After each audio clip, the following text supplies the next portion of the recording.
Our verse today is Luke chapter 17, verse 17. Then Jesus answered, "Were not 10 cleansed? Where are the 9?" The story of the 10 lepers teaches us about gratitude. 10 lepers cried out to Jesus for mercy. He told them to go and show themselves to the priest. This action of showing themselves to the priest was in line with the law in Leviticus, if you read Leviticus 14, 2-32. The priest was to confirm that they no longer had any case of leprosy and then admit them back to the community. From the story, they were on their way when they were cleansed. It means they had not even seen the priest. But one of them returned praising God and thanked Jesus. This action prompted Jesus to ask, "Were not 10 cleansed? Where are the 9?" Could it be that the other 9 continued to the temple to see the priest because they were Jews? Because the gospel tells us that the one who returned was a foreigner, a Samaritan. The Jews may have continued to the temple to fulfill the law. But the question of Jesus implies that they were ungrateful. The Samaritan returned. Immediately he saw that he was cleansed. He could still go to the temple afterwards.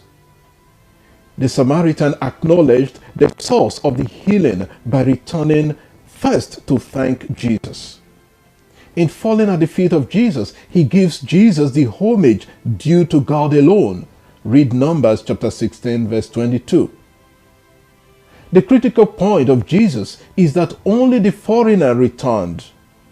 Why did the Jews not return?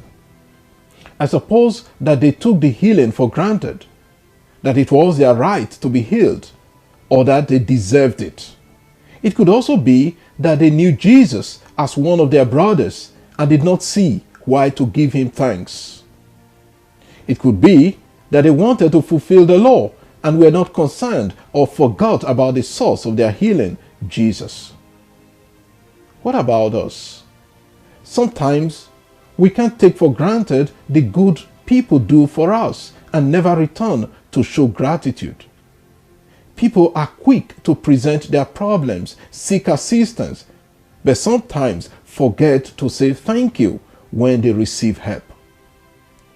Sometimes we forget to say thank you because of the source of what we have received.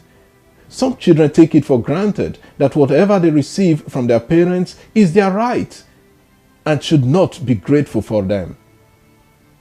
In the same way, some parents feel they do not owe their children gratitude because they have invested in them and are only receiving what is due to them. At other times, we may focus on our rights and not show gratitude for what we receive from the state, the family, or even the church.